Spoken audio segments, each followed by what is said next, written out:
Welcome. This is my Milestone 1 for ISTM 622. I am Paula Pina. During this presentation, I will explain how I set up the MariaDB environment, the schema design and data ingestion preparation I followed, the initial data ingestion and some advanced SQL features, data cleansing and security basics, as well as how AI was used for this project, and a personal reflection. First, let's set up the MariaDB environment. We go to the AWS Canvas page to the Launch AWS Academy Learners Lab. We click Start Lab, and we wait until the yellow dot turns green, then we click it. Once inside, we go to EC2 and launch New Instance.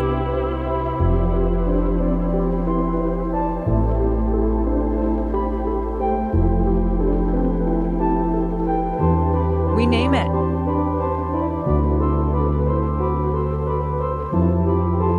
Select Ubuntu as the operating system and the 24.04 server.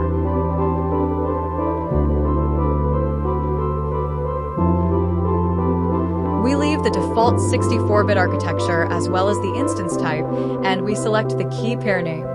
We leave the other default network settings, and if we want to add a script, we go to Advanced Details, scroll down, and select the file.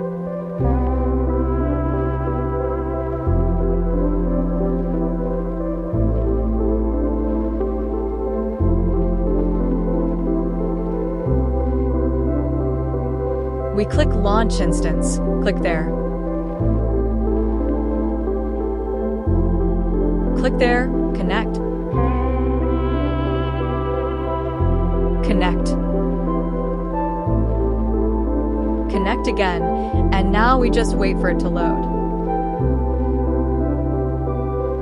We are inside the virtual machine.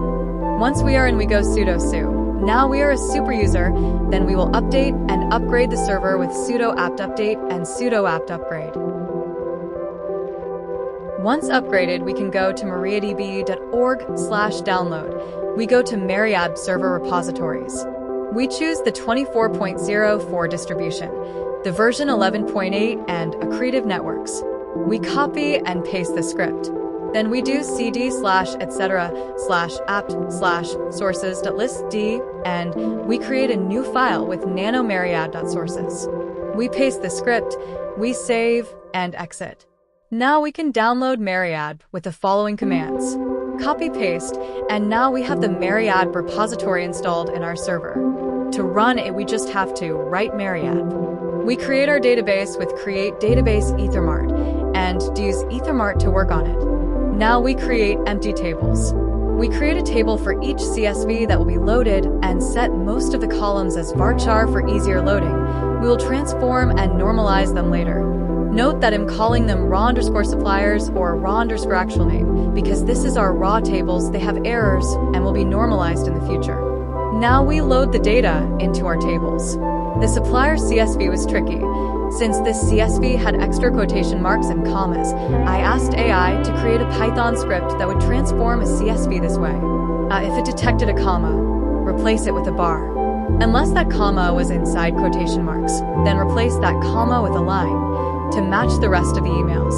Now our delimiter for this file is a bar instead of comma, and the email is properly formatted, so now I should be able to load it into our table in MariaDB. Here we see how our CSV looks after.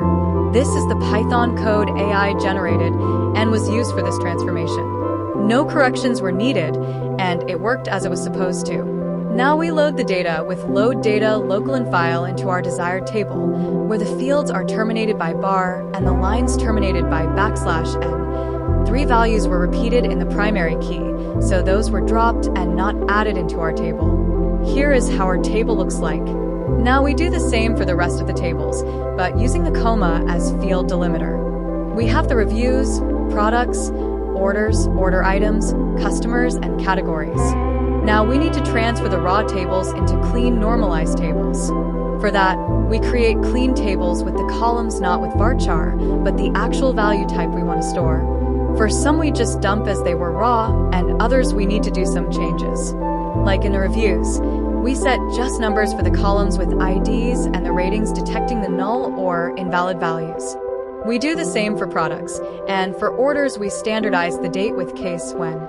The order items were clean, so we just copied those into the standardized table, and for the customers, we got rid of the extra spaces and put the first letter of the name capital letter and left the rest lowercase. Same with last name and city, and for state, we made sure it was uppercase. No changes were needed for categories. Now that we have our data clean and normalized, we can create some advanced SQL features like views. We created 2 views. One for public supplier info, where their email is omitted, that I asked AI to create a view for the average rating per product. This is the script provided, and it worked. Now to virtual columns. We created a new virtual column for our customer table with their full name concatenating their first and last name. We created a stored procedure for product detail where if we insert the number of the product, it tells us its name and price. Very helpful. We also created another stored procedure where we insert the quantity and its price, and it calculates its total price. Lastly, we created a user-defined function that calculates how many days have passed between a specific date and today. You just call the function and insert a date, and it says how many days have passed. Previously, we have seen how the data was cleaned, but these are the security methods implemented. First, we created some roles and gave them some privileges.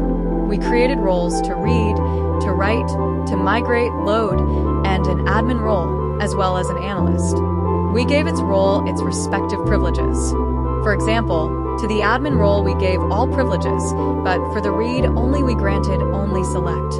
For the analyst role, we only granted views and temporary tables privileges. Then we created the different users Alex, David, Sarah, and Maria, and based on what they do for AetherMart, we provided them with their respective roles. We granted Alex, the co-founder, all the roles read, admin, migrate, and loader, but set its default as admin. For David, we did the same since he is in charge of the system architecture and will be the main person working on it, adding and changing tables. We granted read only and analyst roles to Maria since she is in charge of analytics and should not be modifying the tables, and set her default only for analyst, but the read could be enabled if needed. Same to Sarah. We granted read and analyst roles, but set read only as default for her. We verified their roles and chose Alex to test if it worked. AI was used for this project.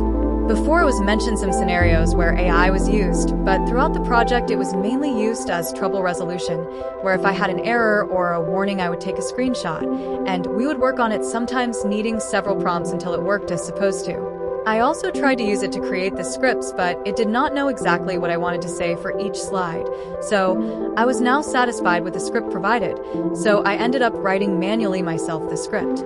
It was used as the voice you are currently listening to. The Microsoft Clipcamp app has this integrated AI tool where you give a text and it will do a voice over the video. That's how this video was edited. From this, I have learned that AI is a very powerful tool that can help you speed up some processes, but others it does not know exactly what you want, so you need to be very specific with your prompt, and you will have to fight with it until it gives the desired output. It was very helpful with small code snippets. Sometimes it gave too much code when some of the simpler would have sufficed. It is very important you domain the environment you are using AI to do better prompts and to detect when something does not work and why. Thank you for listening. This is all for the Milestone 1 for AetherMart.